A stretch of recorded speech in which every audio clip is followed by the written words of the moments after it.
And we'll kick off our Sunday evening show with Derek Helton reporting 1.88 inches of rain in Cedar Lake. How nice was that rain, Northwest Indiana? It was so good to get some soaking rain here around here over the last, I think I said in here, around here. That was too many years in a row. I used to do that when I started in meteorology at Lakeshore Public Television in Maryville. I would say the term out there so much, and it drove me nuts. I'm like, why? I would rewatch tape at the time, VHS, and I would be like, why did I say that so many times? I'd say it's 39 degrees out there and blah blah blah out there, and it's one of those things you got to get rid of quick in the meteorology business if you say something that's just annoying. But anyway, you're probably annoyed because we haven't gotten in the show yet. I'm meteorologist Matt Wintz. Good to be with you here on this Sunday evening. We'll let a couple other people join. We'll get through our sponsors. How are you guys doing? It has been a certain change in the atmosphere here with this cold front. It's kind of cold outside. We've got 40s and low 50s showing up on the board. So I hope you guys enjoy it, at least as we're finally jumping in to fall finally around here. It's going to stick around this week as well. You'll see the temperature trend. What we're going to do here in the broadcast is we're going to take you through. We're going to spend a little bit of time on the drought and the rain and how much we got and if we're out of it yet. We'll talk about that. More importantly, though, we've got a couple systems zipping our way this week, so we'll take you through temperatures. We'll plan out your Halloween. We've got a pretty good idea of what Halloween's going to look like weather-wise for all the trick-or-treaters. For those of you handing out candy, that's a big task, right? I've got the forecast for you there, and we'll take it obviously in the month of November, which follows after that. Time change coming our way soon. Yuck. Anyway, that's all. All right, so let me get through our sponsors. We'll let some more people join, and we'll dive into the broadcast here in just a second. So, guys, local sponsors, you know that. They're all family-owned businesses. If you need any of these trades, please support them. That's how you support us. We'll start with Tiger Plumbing, the best plumbers in Northwest Indiana, hands down. They come out for free. Does Tiger Plumbing. They don't charge you to come out. So many companies just charge you like 80, 90 bucks just to say, hey, it's a trip fee. Some of them charge up to 150. Our electrician the other day. Anyway, they don't do that. They come out for free. They analyze the problem. You can do it on mobile. You can send them a video of what's going on, and that way they can know exactly what they're getting into. They're amazing. TigerPlumbing.net, the place to go to there. FBIBuildings.com, the place to go if you need a new pole barn constructed. They do residential.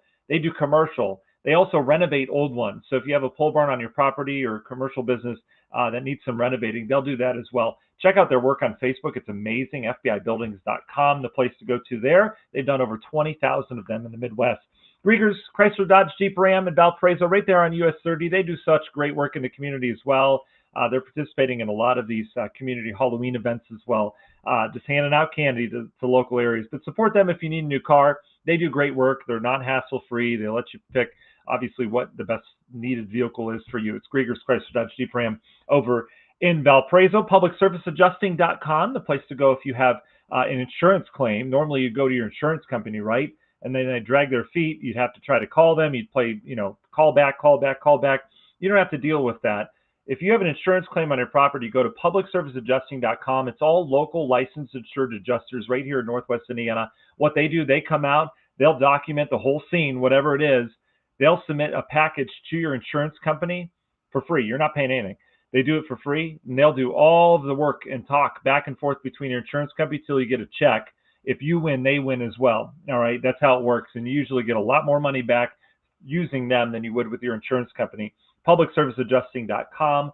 Minogue.life. Mr. Michael Minogue is a very friendly fella, and he knows his stuff in the world of life insurance, Medicare, Medicaid. He just knows it front and back. He's already studying the new laws that go into effect next year to make sure you're up on that stuff. Open enrollment period, it just started. You're probably getting a lot of scam phone calls, he says. I know I'm getting a lot. Just hang up or don't answer. There are a lot of changes to all the plans coming up next year, including some plans are getting discontinued. Michael recommends everyone has a sit-down review with him. Includes those of you with supplements. The reason why some Part D prescription drug plans are getting discontinued. And if your plan ends and you don't select a new one, you'll go back to Medicare Part A and B. Minogue.life, place to go to schedule a free sit-down with Michael. No two plans are alike. He'll cater to works based on your needs. Very important stuff. You want to take care of that before the year is out. Again, Minogue.life is the website. Great Lakes Lighting. When first impressions mean everything, make your home the envy of the neighborhood with expertly placed outdoor lighting. It enhances the security of your property and safety of your property, and it just looks good. They do amazing work. You should head on over to Great Lakes Lighting on Facebook. or check out their webpage. It's lightupnwi.com. TNT Tree Service, when it comes to tree removal, experience matters. TNT Tree Service is in Valparaiso. It's a family-owned business specializing in dangerous removals using modern equipment. Trust the team that values safety, integrity, and professionalism over at TNT Tree Service. We get some real wind makers around here. We've had some gusty winds recently here with this storm system. Next 6 months or so, don't let that tree you're worried about become a problem. Give them a call, 219-300-6256, or visit them at ttreeservice.com. Romans Roofing, if you need a new roof, they don't stop there. They do gutters, windows, siding, all that stuff. They'll get your home wrapped and ready for winter. How would new windows sound for winter? Oh, wouldn't that be nice? You'd be nice and locked in and secure and warm. They provide retail and storm restoration options as well. All inspections and estimates are free with Romans Roofing. That's pretty awesome. Get them out to give you a quote. Go to romansroofing.net or call them at 219-838-9111. Earl's Heating and Air Conditioning, your furnace. Yep, better get it ready now. If it needs a new filter, you don't know how to do that. If it needs tuned up, if you just want to make sure everything's doing what it should, get them out to get their yearly tune-up on that furnace. They do all sorts of stuff. They'll do HVAC, air conditioning, obviously, is we really don't need that. But they've been serving in the most trusted heating company in Schererville since 1976. It's pretty awesome. Go to earlsheating.com to get them on the schedule today. Halcyon Weather Solutions. Water's pretty important. They provide the highest quality water treatment with exceptional service all across Northwest Indiana. Water softening, filtration, salt delivery, maintenance, they do it all. Anything water related, they do it. Call 866-97-WATER to schedule your free in-home water analysis today. Wouldn't you like to know what you're drinking? They can fix that for you. Finally, last but not least, Kate Cusack for Ruoff Mortgage. Don't let the mortgage process haunt you this Halloween. Kate Cusack, your home loan girl, is here to answer all your questions. She knows the home buying process can seem scary, but she's got you covered with financing options for all budgets. No tricks, just treats. Contact her today for, I can't read that without laughing. It's just corny, and I'm corny, and that's why I like it. She's not corny. It's just the writing on that. You know, the meteorologists use that stuff all the time. No tricks, no treats in the forecast. It just gets me every time. It's good. Contact her today for pre-approval or to find out about refinancing options for all your needs. Rates are coming down. That's good news. So maybe you need to refinance. She's the one to get it done. Let's get you in your dream home today. Kate Cusack, Home Loan Girl on Facebook, or send her a message or call her at 219-775-6645. All right, we're ready to dive into the broadcast. Thanks for letting me get through those sponsors as always. Now that we have some more people on board, we will get going here. Hi to my early bird here this evening. We've got Mary. Hi, Mary. Hi, Jan. Thanks for joining us on our YouTube channel. Angel's with us. Rhonda's with us. Mary's back. She meant to say hi, Matt, not my Matt. My wife would have a problem with that. JP says, finally made one again. Hi, weather friends. Hi, JP. Thanks for joining us, buddy. I feel like it's a big dinner table on Sunday nights. I really do. Yeah, JK, it's freezing outside. It's so cold. Jennifer's with us. Tammy loves the temperatures. Mark, hello to you. Dave's with us on our YouTube channel. Mark's joining us over there as well. Drek is with us as well. Yeah, even down in Lebanon, much needed rain. Yeah, all over from here to Kentucky, down towards Tennessee, the deep south, got some much needed rain with this system. Dave saying hi to everybody. Say hi to Dave. Ethan's with us tonight as well, talking about the big Halloween storm. Ethan, we're going to cover that. We've got a pretty good idea right now how Halloween's going to shake out, at least in terms of storm systems. So we'll tap into that. All right, everyone's here. I haven't had any messages from you guys, but from our local viewers in Ohio, I get a lot of people that say they really like the mustache, and then I got some people that are like, grow the beard back. I just want you to know I'm on paternity leave for 2 more weeks. All right. 6 weeks, it's a long time, but much needed. We're making it here in the house. There's a lot of stuff going on. We've got a new kid. Kid number 5 was born. We've got a girl and 4 boys, and it's a lot. But I said, you know, this is the last time in my life. This is probably going to be our last kid. I mean, we control that. I'm not getting into that. There's kids on here. But anyway, so I said, you know, I'm just going to have fun with the facial hair. And so we went mustache, and I'm not keeping this. No, but when you're going to notice the next 2 weeks, my beard's going to start to grow back in. And when it's back, I told the kids that's when daddy has to go back to work. So that's kind of how we're heading it. So I just wanted to address that. No one here really, and I don't expect you to care. I just want you to know, like, I'm not really going for this look for too long, although there is a mustache kind of revolution happening in the country. But my wife informed me that I'm not a 20-year-old. So there's that. I can't argue with that. So I appreciate the patience around the facial hair. All right. Caitlin says, please no rain next weekend. All right. Let's take a look and see what we've got going on. All right, lots of rain. We know that. Look at the system. What you've been looking at on here is the last 48 hours of how this storm system came together. We got a nice low pressure that developed. There wasn't a low 60 hours ago with this, okay? It developed right here over Oklahoma, really ramped up, pulled in that slug of moisture. We've been on the backside of it today with just these periodic showers, stratiform rain around behind this system, and just a cool wind and a cold, gusty wind coming out of the northwest. And this rain fell over areas that desperately need it. All right. This is the latest drought monitor. We mentioned this on Thursday on both regionweather.com and on our Facebook page. But you notice how we're out of the drought completely in areas of LaPorte County, northern Stark County. And we're really faring better than a lot of the state. But areas in red and orange, you see the center half of the state, including Indianapolis, still in drought. So this really helped a lot of those areas. Where did the rain fall heaviest? Well, right here across northwest Indiana, we got some good amounts, 1 to 2 inches of rain as we were expecting. That rain extended east as we went throughout the day today. Just some really good rain all over the Tennessee Valley. And it's just what the doctor ordered in terms of this rain. I know the timing wasn't great on the weekend, but boy, did we get it. So right now what we've got, we still are locked into the clouds. You can't tell if sun's down, right? But we are going to clear out tonight, and we're going to have sunshine tomorrow, mixed with high clouds coming in from the west. But I say that because we're going to cool down tonight. All these little numbers on here, I don't expect you to see them. If you can, that's a bonus. But the rain's pushing on out. But look at temperatures here locally. We've got 40s just out towards our east. We're in the low 50s here locally. But what's interesting is the areas that got the sun today out towards the west are in the 50s to near 60s. So it's actually warmer north and west of us. We are the coolest spot on the map right now. And that's due to the clouds, the rain, and kind of the cool air advection coming in behind this storm system. We are going to chill down tonight, though. We'll likely get down in the upper 30s and low 40s with those clearing of skies. Here's a look at your temperatures tonight. The HRRR agreeing that a big area gets down into the 30s, especially away from the lake. We'll probably have some frost, some patchy frost tomorrow morning away from the lake. And then tomorrow we're going to warm up quickly because our wind is going to shift around. We've got a cold wind today. Tomorrow it shifts out of the south. So we'll have a warm wind. Problem is, it's not going to be as warm as we were out ahead of this last front because this cool air came in. So there's not a lot of warm air to tap into. And so we are going to get nice and it's going to be a nice day tomorrow. It's going to be breezy. Temperatures ought to hit 60. They may overachieve on some of these numbers, but I'm going to stay cautious, upper 50s, low 60s. But notice a little sliver of warmth near 70 out towards the west. This is out ahead of another strong front that's going to roll in here. That front will pass through tomorrow night into Tuesday morning. And notice on Tuesday, high temperatures with a gusty wind out of the west-southwest will only be in the low 50s for highs. Wow, right? We're back to the chilly air again. What about the rain? Well, that rain's gone. Again, we're dry tomorrow. We'll have increasing high clouds, those high wispy clouds that are so common this time of year. Those will be rolling in tomorrow evening. We do look dry, though. And again, not bad tomorrow. Again, wind a little gusty as well. And here comes that front. That front will trigger perhaps some brief showers Monday night into early Tuesday, but it looks like we'll start our Tuesday dry.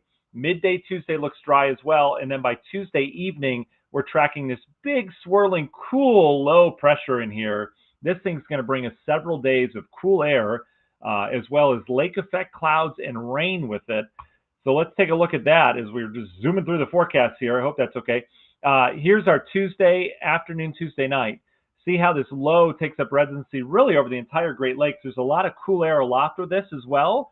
I could see some water spouts out on the lakes, all over the Great Lakes with this, with that cool air aloft. And also there'll be widespread shower activity. A lot of it will be lake effect related. And I do expect, because this is Tuesday night into Wednesday, notice Wednesday still dealing with a lot of it across the Great Lakes, even Thursday, some remnants of it heading east.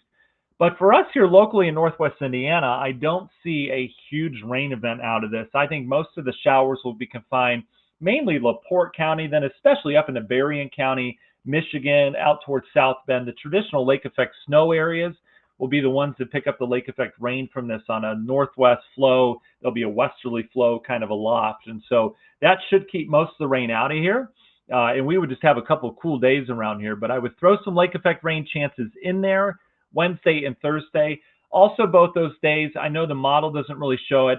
But I would keep shower chances in there during the afternoons because these are going to be diurnally driven. And so what that means when we have cold air aloft this time of year, low pressure coming in with that cool air and moisture available, what we're going to see during the day in areas that aren't dealing with lake effect, we're going to see those bubble up clouds that kind of look like rain in spots. And we will have some scattered downpours outside of the lake effect.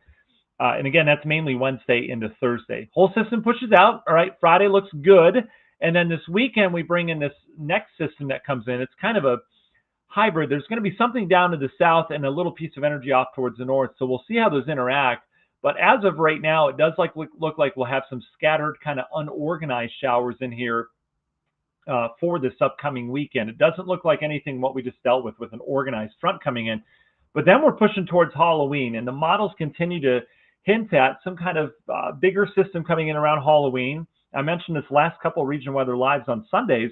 I mentioned that this is that time of year we tend to get that. We tend to get these bigger storm systems in here sometime right around Halloween that bring a lot of wind, rain. Sometimes you get that big temperature drop where the rain goes over to snow. We've seen that several years. It just seems to be kind of the marker for when we kick off these bigger storm systems. We just kind of had one. The one that went by was no slack. I mean, we had some good rain with that, some wind damage out of that as well. And it just, it was a bigger storm system. But look at this one. So this is Monday, the 27th, all right? We're going a week in time. So there's still some changing that's going to happen in the models.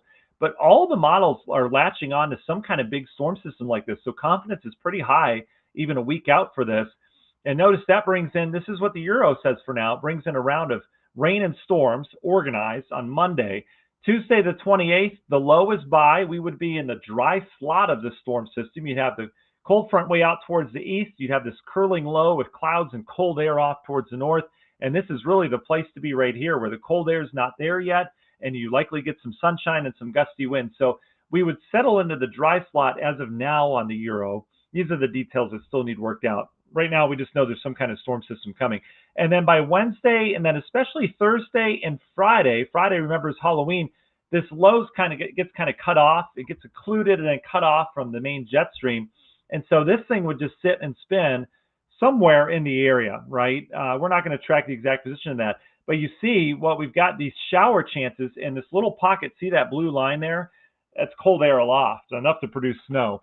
Not seeing that in the modeling right now, but this would be a cold, showery, kind of instability-driven forecast on Thursday, the October 30th, and then Friday, the 31st. All right, most municipalities doing trick-or-treat on Friday, the 31st. Makes sense, right? It's Halloween. And as of right now, it looks cool, which I can confidently say it's going to be a chilly Halloween, but it also looks wet at this point. We may have some scattered showers in the area. And that would be several days, kind of the same forecast, Thursday, Friday, and the Saturday. So that being said, that's kind of what we're looking at. Now, we always want to look at the different models, and there are a bunch of different models we look at. I'll show you the Euro, which I just showed. Then this is the GFS, and the GFS kind of agrees with the same pattern here. See how this storm system comes in? It evolves it a little bit differently, but it's still, this is the 28th, 29th, 30th, 31st. You see how it's doing the same thing. I mean, that's consistency in the modeling. We're 10, 15 days out, and it's latching on to this kind of cold core, showery, kind of gross system around much of the Ohio Valley and the Missouri Valley on Halloween. All right. What does that mean for our temperatures? Well, the first thing I want to show you is where's the snow. All right. I do like to track this. It's something worth tracking. This is the next 15 days worth of snowfall, according to the Euro. And notice how there's nothing out towards the east. That's good news. Let's keep it that way for now.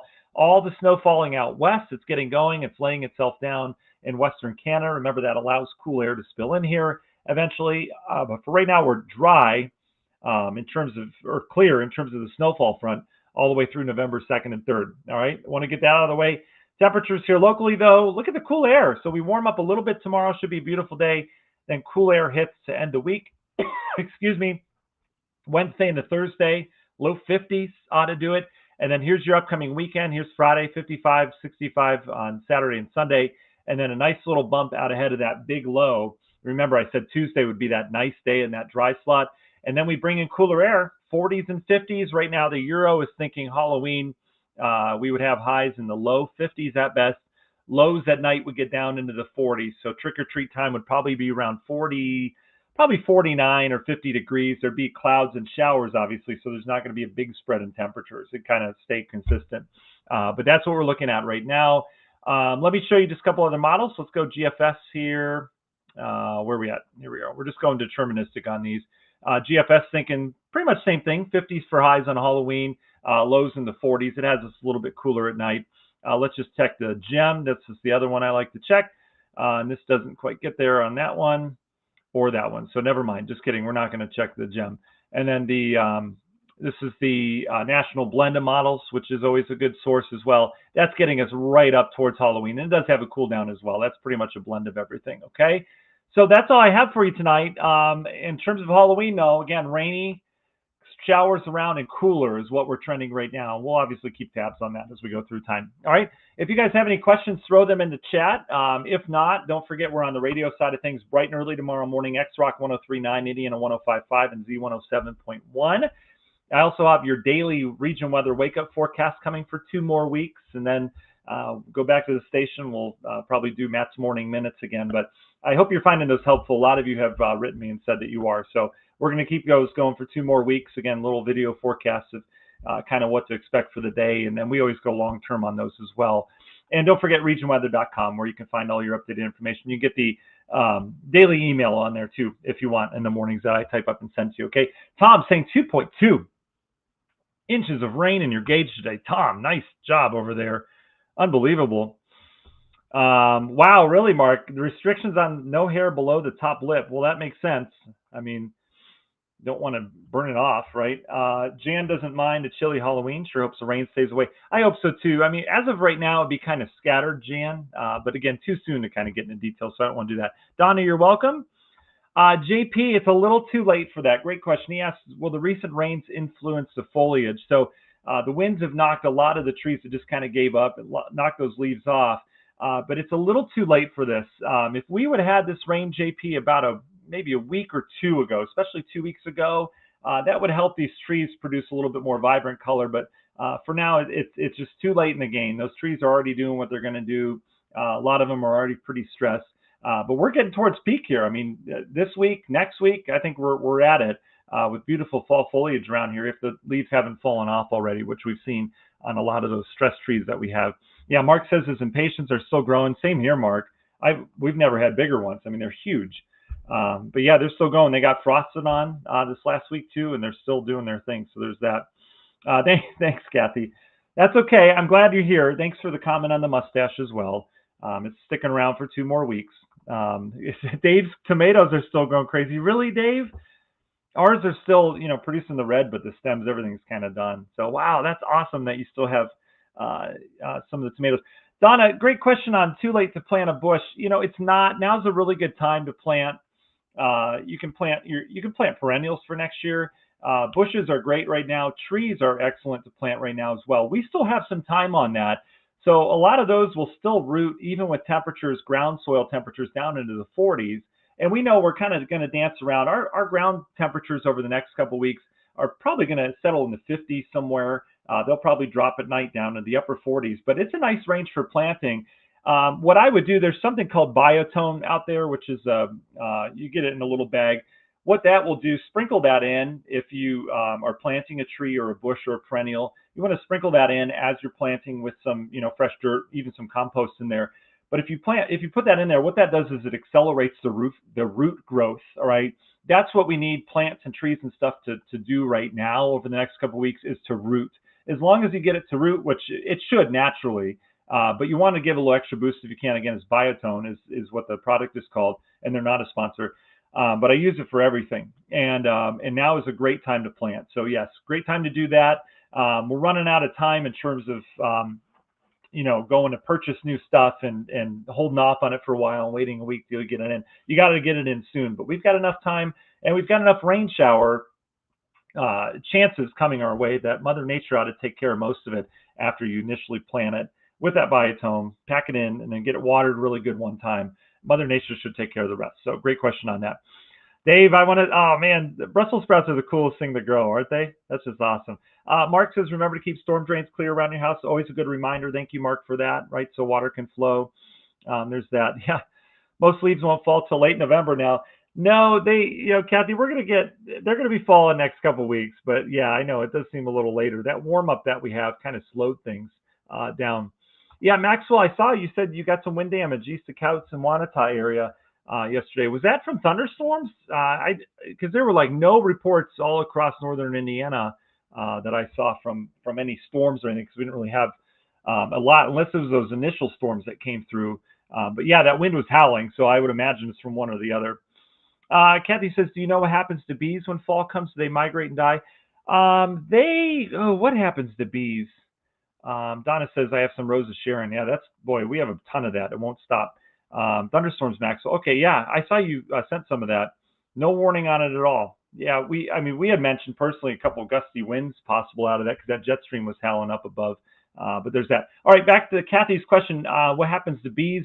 I wish Amanda was on here. She has beehives. I forget what happens to them. No, they're fine. They don't all die.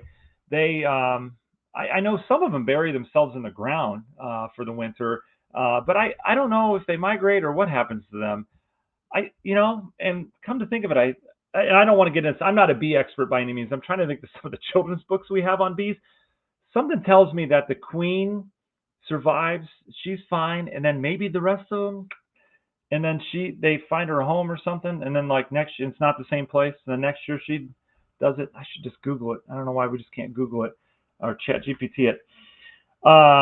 That's a great thank you. Someone else just coming in on the mustache. I appreciate that. Not going for that though. Anyway, I really want to get this information. What happens to bees during the winter? All right. Great question. Yes, I know it is. Okay, they stay active inside the hive all winter. As the temperatures drop, they form a winter cluster. Thousands of bees huddle tightly around the queen to keep her warm. That's insane.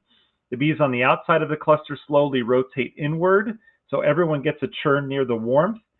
They shiver their wing muscles to generate heat, keeping the cluster around 90 degrees in the center. They survive by eating the honey they stored. On warm days when it gets above 50, a couple may fly out for quick cleansing flights to relieve themselves and hurry back in. That's nuts. That is honeybees. Bumblebees, their colonies die off in late fall, except for the new queens. That's what I was thinking about. These fertilized queens dig in the soil, leaf litter, or compost to hibernate alone all winter. That's the one I know about. Come spring, they emerge to start an entirely new colony. Those are bumblebees.